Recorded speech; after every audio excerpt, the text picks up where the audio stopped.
Hey guys, welcome back to the Readers. I hope you are having an amazing day. Let's get right into the stories. The first one is a pro-revenge story. I work in a bustling tech startup with a guy I'll call Jake. Jake is that coworker everyone knows, lazy, always passing his work on to someone else, and somehow always getting away with it. He'll sit around scrolling through TikTok or disappear for coffee breaks every 20 minutes. He's the kind of guy who will show up late, make some lame excuse about his Uber getting stuck in traffic, and then vanish for lunch for 3 hours.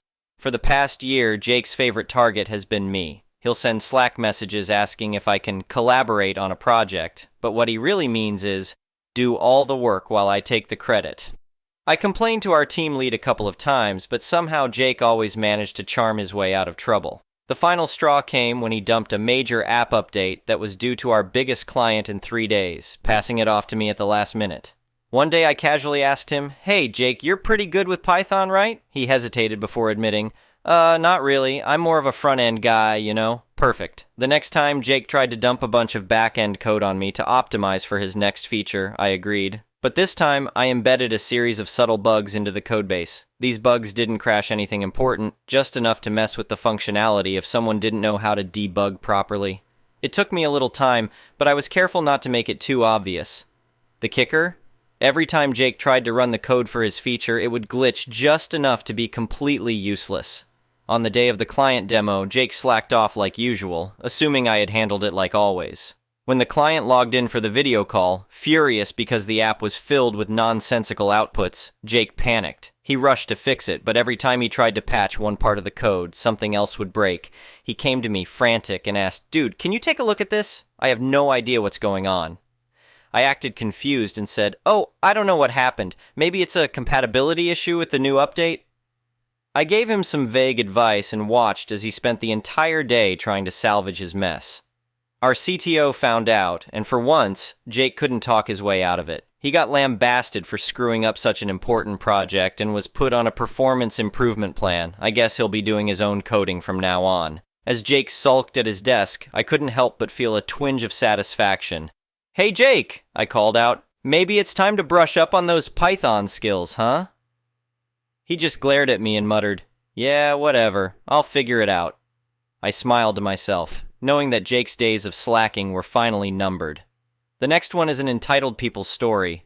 Living in Florida, you get used to hurricanes. But nothing could have prepared me for Hurricane Irma in 2017. Not just because of the storm itself, but because of the absolute insanity that went down with my homeowner association. I've always been a bit of a prepper. Not one of those doomsday nut jobs, mind you, just someone who likes to be prepared. So when I bought my house in this gated community a few years back, one of the first things I did was build an underground storm shelter. Nothing fancy, just a reinforced concrete room under my garage with enough supplies to ride out a bad storm for a week or two. The homeowner association gave me a hard time about it at first. Karen, the board president, kept insisting it violated some obscure bylaw, but my lawyer shut that down pretty quick. The shelter was completely hidden and didn't affect the aesthetic of the neighborhood at all.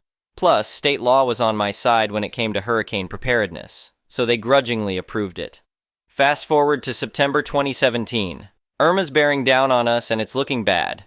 Category 5 with our area right in the crosshairs. I'm not taking any chances, so I start prepping the shelter.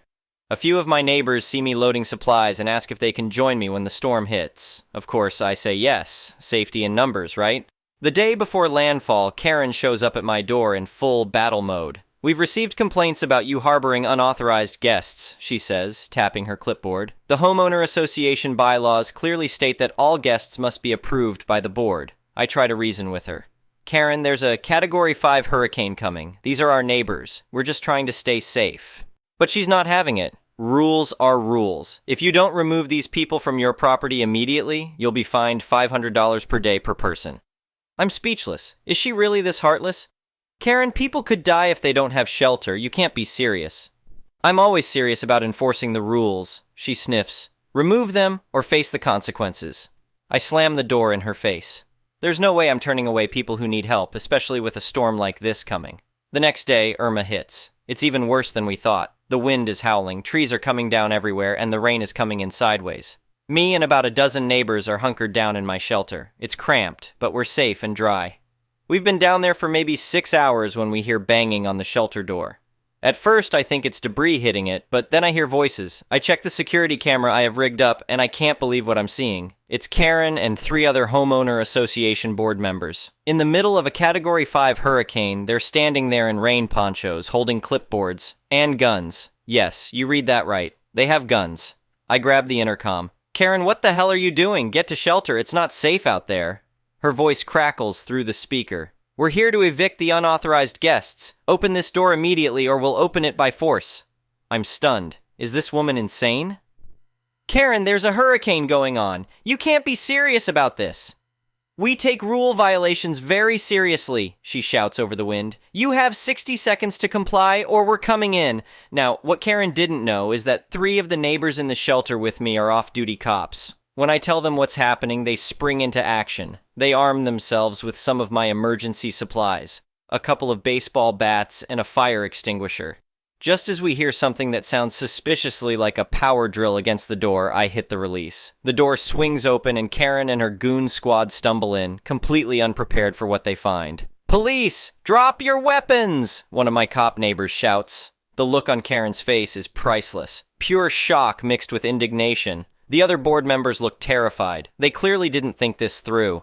This is an illegal gathering, Karen sputters, still trying to assert her authority even as she's staring down the business end of a fire extinguisher. Ma'am, you're trespassing and threatening people with deadly weapons during a state of emergency, one of the cops says calmly. Put the gun down. Now. For a second, I think she might actually try to fight. But then a massive thunderclap shakes the whole shelter and she drops the gun like it's on fire. The other board members follow suit. We zip tie them, always good to have zip ties in your emergency kit, and settle in to wait out the storm. It's awkward, to say the least. Karen alternates between threatening to sue us all and begging us not to turn her in. The other board members just look shell-shocked. When the storm finally passes 2 days later, we emerge to find the neighborhood in shambles. Trees down everywhere, roofs torn off, flooding. It's a mess. But we're alive, and that's what matters. The cops call in their on-duty colleagues who are pretty surprised to be making arrests for attempted armed home invasion in the middle of hurricane cleanup. Karen and her cronies are hauled off, screeching about homeowner association bylaws the whole way. In the aftermath, the full story comes out. Turns out Karen had been embezzling from the homeowner association for years. She was terrified that if too many people got talking while locked up together, someone might piece it together. So she convinced the other board members that they had to break up this illegal gathering at any cost.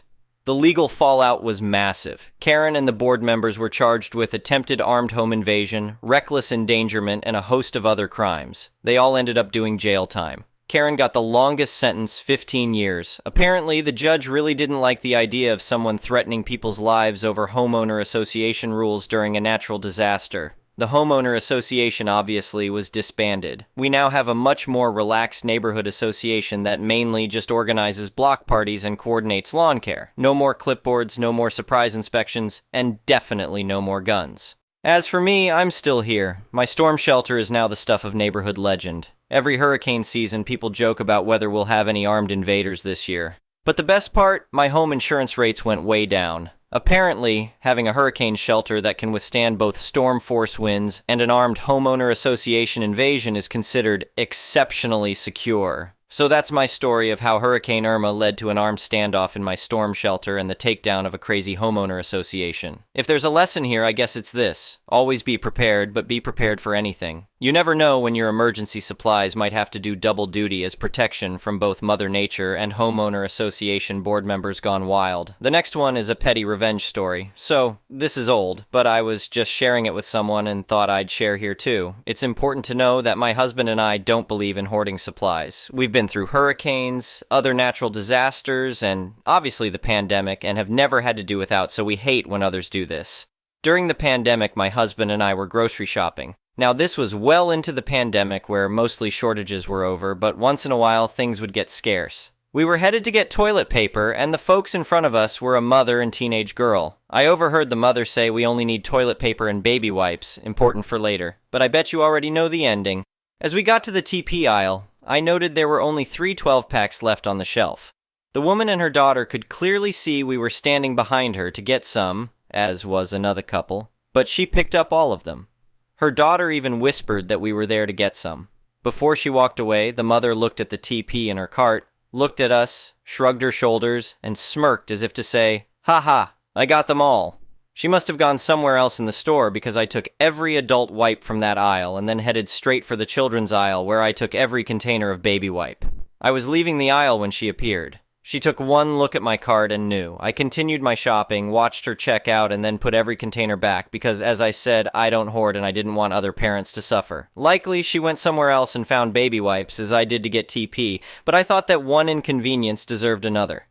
The next one is a malicious compliance story. I'm a college professor and teach a first-year core linguistics unit. Cheating has always been a problem, more so with the advent of AI, where some students turn in referenceless ChatGPT word salad. There are tools that can detect AI written text. It's not definite, but if a piece of text is assessed as being likely AI written, coupled with a student being unable to defend themselves in an oral viva, then it's pretty solid evidence. I submitted academic dishonesty reports for several students. I was hoping to spend an hour or so on call in total with those students and ask them questions about their essays. I got an email back from admin saying that they would not entertain having oral vivas, that AI detectors give false positives, so unless there is an actual AI prompt in their essay, we don't want to hear about it, and that even if they did cheat, it's just a sign of adaptability to modern economic forces.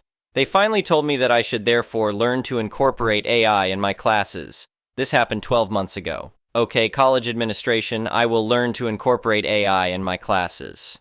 I'm the course coordinator for the core unit. I have full control over the syllabus. I started to use an AI proctoring software for all my assessment and quizzes. This software can use facial recognition and tracks keystrokes and copy pasting. I also changed the syllabus to have several shorter writing assessments, i.e. 400 words, instead of a couple large ones, i.e. 1,500 words. Before you dislike me for ruining students' lives, this is a first-year course. Additionally, only citizens can enroll in online degrees in my country, and they only need to start paying back their student loans if they earn more than $5,200 a year. The result? Cheating has been reduced to a nil in my unit. All forms of cheating have been abolished in my class, including paid ghostwriting, AI, and human. I was called to a meeting a few weeks ago where a board told me that data analysis showed that a higher proportion of new students in my major are discontinuing their degree, and that this was forecast to cost them $100,000 in tuition and CSP funding over the next few years. They told me that they fear my unconventional assessment method might be to blame. I simply stated that I was told to incorporate modern technologies. We are offering an asynchronous online degree. Our pathos is to uphold academic honesty, and that I offer flexible, AI-driven, asynchronous assessment options that are less demanding than having to write large essays. The next one is an entitled People's Story. I saw a similar story on a Reddit and thought about sharing my experience of when in high school my 16F medicine was taken by my math teacher, 42M, during class. Now this happened a few years ago as I've already graduated and yada yada, but that's not what y'all are here for. The story took place during school hours in math class. I have severe anxiety mixed with severe ADHD, and high spectrum autism creates pretty nasty anxiety attacks, due to which I have to take a specific medication to calm down my anxiety when I start shaking. The symptoms are pretty easy to tell. Feels like my heart's imploding, hard to breathe, paranoia, shaking, and then I start uncontrollably crying. It's not that hard to set off one of these attacks due to PTSD from the past, but you can find one of those stories in my profile. Some of the big triggers: yelling and throwing and chasing, or in this case, angry speed walking. Due to being easy to set off, I keep a bottle in my bag labeled for use anytime necessary, though I can only use this medication twice a day within a ranged time period from the separate dosages. I had already taken the first dosage earlier before school to prepare myself for a stressful day. But during my class, I started feeling that familiar tightness in my chest and tried breathing exercises to help myself calm down. Something you should know about this teacher: he hates kids interrupting the lesson for any reason. He will hand out detention like they're lottery cards even if you just ask to use the bathroom. It's ridiculous, honestly, and he's had lots of complaints to no avail. Another thing, he's very loud, not necessarily cause he chooses to be, but he's got a very loud voice, which I guess was setting me off that day. Now, I would have been able to manage if he'd just have let me get some water, but when I asked if I could get a drink, he looked at me with a scowl. "Oh? And what makes you think that you get to skip my lesson?" he said in an accusatory tone. "What? No, sir. I just need a drink for my medication." I was already nervous to begin with, but he was more annoyed that I wanted to leave the classroom to take necessary medication. Then he was about my health and safety. He knew I had medication, but didn't let me bring water bottles to class, so I usually had to wait until after class to get any type of drink if I needed my medicine. "Your medication can wait. You're fine now, sit down and be quiet," he snapped. And yes, he said it as if he was accusing me of faking the medicine. Thankfully, my best friend was also in the class and had no filter for herself, but had the amazing power of, "I don't give a crap." She stood up noticing that I was starting to panic and tossed her pencil up front. "She needs her medicine, you dumbass. If you think she's faking, then you're as dense as a damn brick and should go live a life as one." This pissed him off, and he started yelling at her, much as I care about my friend. The yelling only served to trigger me, and I dug out the bottle ready to down a pill dry just to stop myself from having an attack in front of my classmates. He apparently didn't like this, and walked over and snatched the bottle before I could get the lid off, and then went to his desk while my friend tried to get it back, and then he locked it in his desk. "There is no damn reason for you to be filling your pathetic brain with these lies about anxiety issues. You're just wanting to get high or eat in my class." I started freaking out and screamed at him, "It's not a lie, I need those, give it back." "No, now sit down. You both will be having after-school detention." After that, my attack happened. I don't usually remember what happens during the attack, but according to my friend, I pushed the desk over and the chair and fell to the floor crying, and when the teacher tried to come and make me stand saying, "You're faking it, you little lying brat," I scratched the duck out of his arm in a panic. A kid in my class ran to get the principal, who then came to the class and had the teacher unlock his desk, despite not wanting to, and was forced to give the medicine back. My parents were called, and they were understandingly furious. They demanded action was taken and threatened a lawsuit, which, considering they've done it in the past, I'm sure they would do it again. They brought me home after taking me to the hospital to make sure I didn't hurt myself, and my teacher was put on unpaid suspension and was forced to take classes about being more understanding and about medical awareness. He was made to apologize, but he mostly sounded sorry for himself and not about what he did. I was put into a different class as I refused to see him again. Although I wasn't able to have my medicine bottle in my bag anymore, but I could go to the nurse up to 2 times a day if I needed it, and the teachers were all made aware that if I needed my medicine that they had to catch me up on anything I missed later or give me resources for it, and that they couldn't tell me to wait or do it after class. They were mostly understanding, and I had a pretty rough end of year, but after that year at that high school, my parents had enough of the issues and put me into at-home online schooling to finish my last 2 school years. Which was great. Nowadays, my anxiety isn't as bad as I've gone to a lot of therapy and psychiatry appointments. People honestly need to be more aware. Anxiety isn't a joke, and people get hurt from attacks. The next one is an entitled parent story. I'm the elder of 2 sisters. My mother had a hard time conceiving, so when I was born, I was everybody's favorite. First kid, blah blah, that's until my sister. I took after my father, so I look a lot like my paternal aunt who had beef with my mother. When my sister was born, my mom said she cried, not because of the pain, but because my sis resembled my late maternal grandma.